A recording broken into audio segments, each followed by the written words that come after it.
जय हिंद मेरे प्यारे दोस्तों, हमारे इस चैनल नेक्स्ट टाइम में आपका स्वागत है। 29 दिसंबर 2023 को उत्तर प्रदेश बेस के अंतर्गत पे पुलिस प्रोग्रामर के लिए यहाँ पर नोटिफिकेशन अपडेट किया गया है 55 पोस्टों के लिए।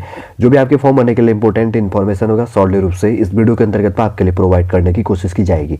इससे पहले हम आगे बढ़े, यदि आपके द्वारा हमारे इस चैनल नेक्स्ट टाइम को सब्सक्राइब नहीं किया तो सब्सक्राइब कीजिएगा तथा बेल आइकन को प्रेस कीजिए, ताकि जो भी कंटेंट जो भी इन्फॉर्मेशन हमारे द्वारा आपके लिए प्रोवाइड किया जाता है तो उसका नोटिफिकेशन आपके पास समय पर उपलब्ध हो जाएगा।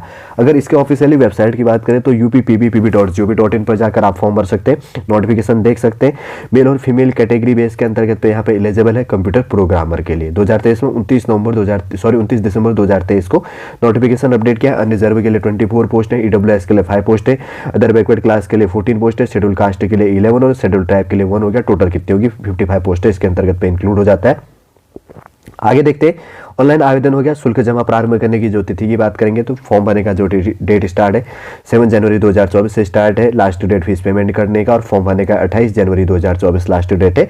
और उसके बाद में शुल्क समायोजन तथा आवेदन में संशोधन एटसेट्रा करनी है तो 30 जनवरी 2024 से आप ये कर सकते हैं, तक कर सकते हैं, ठीक है। उसके बाद में अगर फॉर्म फीस की बात करें तो 400 यहाँ पर 400 रुपये फॉर्म फीस है। नेशनलिटी आप देख लीजिएगा, इंडियन बेस में होना चाहिए। इंपोर्टेंट क्वालिफिकेशन काफी इंपोर्टेंट हो जाता है। भारत में विधि द्वारा स्थापित किसी विश्वविद्यालय से स्नातक उपाधि या सरकार द्वारा उसके समकक्ष मान्यता प्राप्त कोई अर्थता होनी चाहिए। भारत सरकार के डिपार्टमेंट ऑफ इलेक्ट्रॉनिक्स और इसके अंतर्गत पे एग्रीडेटेड इन कंप्यूटर एंड कम्युनिकेशंस विभाग से कंप्यूटर में ए लेवल की परीक्षा या सरकार द्वारा उसके समकक्ष मान्यता प्राप्त कोई अन्य परीक्षा उत्तीर्ण होना आवश्यक है। या भारत में विधि द्वारा स्थापित किसी विश्वविद्यालय से विज्ञान स्नातक कंप्यूटर विज्ञान या विज्ञान स्नातक सूचना प्रौद्योगिकी या विज्ञान स्नातक इलेक्ट्रॉनिक्स की उपाधि के साथ में कंप्यूटर विज्ञान में स्नातकोत्तर डिप्लोमा या भारत सरकार द्वारा उसके समकक्ष मान्यता प्राप्त कोई अर्थता आपके पास में होनी चाहिए। वरीयता दी जाएगी, प्रेफरेंस दिया जाएगा यदि आपने प्रादेशिक सेना में 2 साल का जॉब किया, यदि एनसीसी का भी प्रमाण पत्र है, या केंद्र या राज्य सरकार द्वारा मान्यता प्राप्त किसी संस्थान से कंप्यूटर हार्डवेयर एवं कंप्यूटर नेटवर्किंग का पाठ्यक्रम सफलतापूर्ण उत्तीर्ण किया है, ठीक है। अब एज लिमिट काफी इंपोर्टेंट हो जाता है। 1/7/2023 में 1 जुलाई 2023 में मिनिमम एज लिमिट 21 और मैक्सिमम 30 होना चाहिए। और आपका डेट ऑफ बर्थ 1 जुलाई 1993 से लेकर 1 जुलाई 2002 के बीच में होना चाहिए। ये चीज भी आपको ध्यान में रखना है, ठीक है। और उसके बाद में देख लेते हैं एटसेट्रा क्या क्या चीज़ आपके लिए निकल के आता है यहाँ पे। इंपोर्टेंट अगर लिखित की बात करेंगे तो लिखित परीक्षा 200 अंकों की होगी तथा कुल 160 क्वेश्चन होंगे। पर क्वेश्चन 1.25 मार्क्स का होगा। यह वस्तुनिष्ठ प्रकार की ऑनलाइन परीक्षा होगी एवं 2 भागों में होगा, जिसमें समयावधि 2.5 घंटे की होगी। प्रत्येक भाग में 100 क्वेश्चन होंगे, 100 क्वेश्चन। लिखित परीक्षा के प्रथम भाग का प्रश्न पत्र मानसिक सामर्थ्य, तर्क शक्ति एवं सूचना प्रौद्योगिकी से होगा और लिखित परीक्षा का द्वितीय भाग कंप्यूटर प्रोग्रामिंग से संबंधित होगा। ये चीजें आपको ध्यान में रखनी है, ठीक है। अभी लेख एटसेट्रा देख लेते हैं क्या चीज़ और इंपॉर्टेंट निकल के आ रहा है यहाँ पर आपके फॉर्म भरने के लिए। वैसे तो बेसिक सा जो पॉइंट है, जैसे वर्टिकल रिजर्वेशन भी है यहाँ पर। शेड्यूल कास्ट के लिए 21% और शेड्यूल ट्राइब के लिए 2% हो गया। अदर बैकवर्ड क्लास में 27 हो गया। इकोनॉमिकल सेक्शन के लिए 10% है। ओरिजेंटल रिजर्वेशन हो गया। स्वतंत्रता संग्राम सेनानियों के लिए 2%, भूतपूर्व सैनिक के लिए 5%, फीमेल के लिए 20% यहाँ पर रिजर्वेशन इसके अंतर्गत पे इंक्लूड किया गया है, ठीक है।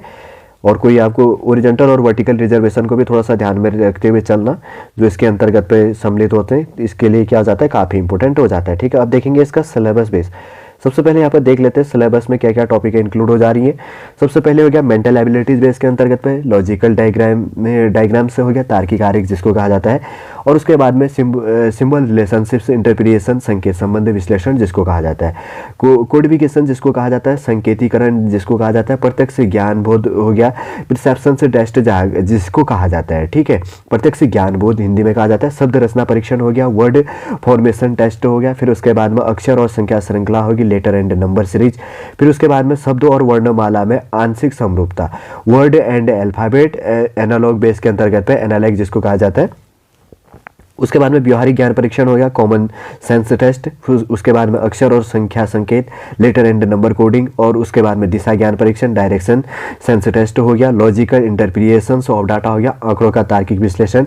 और उसके बाद में फोर्सफुलनेस ऑफ आर्ग्यूमेंट, प्रभावी तर्क जिसको कहा जाता है। फिर उसके बाद में हो गया डिटरमाइनिंग इम्प्लाइड बेस के अंतर्गत पे इम्प्लाइड करना। और उसके बाद में मीनिंग से जिसको कहा जाता है और जिसको कहा जाता है अंतर्निहित भावों का विनिश्चय करना है, ठीक है।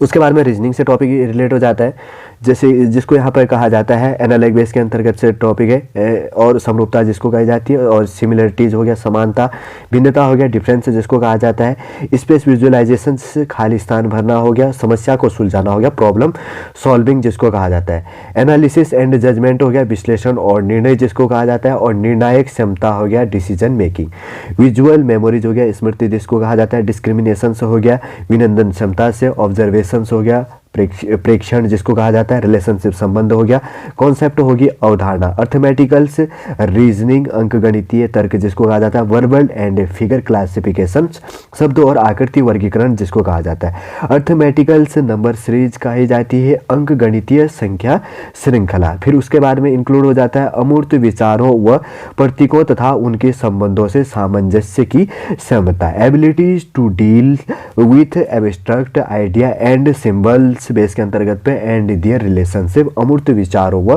प्रतीकों तथा उनके संबंधों से सामंजस्य की क्षमता स्थापित करना। फिर उसके बाद में सूचना प्रौद्योगिकी है, इंफॉर्मेशन टेक्नोलॉजी जिसको कहा जाता है, भिन्नता हो गया, स्पेस हो गया, खाली स्थान भरना, प्रॉब्लम सॉल्विंग हो गया, समस्या को सुलझाना, एनालिसिस एंड जजमेंट, विश्लेषण और निर्णय संबंधी हो गया, डिसीजन मेकिंग, निर्णायक क्षमता हो गया, विजुअल मेमोरी स्मृति हो गया, डिस्क्रिमिनेशन से हो गया, विनंदन क्षमता जिसको कहा जाता है, ऑब्जर्वेशन कहा जाता है, प्रेक्षण और रिलेशनशिप संबंध से रिलेटेड हो गया, कॉन्सेप्ट होगी अवधारणा, अर्थमेटिकल से रीजनिंग अंकगणितीय तर्क जिसको कहा जाता है, वर्बल एंड फिगर क्लासिफिकेशन से रिलेटेड शब्द और आकृति वर्गीकरण। उसके बाद में अर्थमेटिकल से नंबर सीरीज हो गया, अंकगणितीय संख्या श्रृंखला, abilities to deals with abstract idea and symbols and their relationship, अमूर्त विचारों व प्रतीकों तथा उनके संबंधों से सामंजस्य की क्षमता हो गया। ठीक है, उसके बाद में आगे चलते हैं, डिजिटल लॉजिक से संबंधित थोड़ा सा टॉपिक रिलेट हो जाता है। फिर उसके बाद में कंप्यूटर ऑर्गेनाइजेशन से एंड आर्किटेक्चर से यहाँ पर टॉपिक रिलेट हो जाएगा। फिर उसके बाद में programming and data structure base के अंतर्गत से टॉपिक रिलेट होना है, एल्गोरिथम बेस से यहाँ पर टॉपिक रिलेट हो जानी है, और कंपाइलर डिजाइन बेस के अंतर्गत से टॉपिक रिलेट होना है, और उसके बाद में ऑपरेटिंग सिस्टम हो गया। फिर उसके बाद में वर्क प्लेस प्रोडक्टिविटी बेस के अंतर्गत पर टूल संबंधित जो है उससे टॉपिक यहाँ पर रिलेट हो जाना है, और डाटा बेस से यहाँ पर टॉपिक है, information system and software engineering से टॉपिक। फिर उसके बाद में कंप्यूटर नेटवर्किंग हो गया, वेब टेक्नोलॉजीज, और इससे टॉपिक यहाँ पर रिलेट हो जाता है। ठीक, अंदर यदि आपके सब्जेक्ट है तो आप जानते हैं कौन कौन से टॉपिक इसके अंतर्गत पर रिलेट है।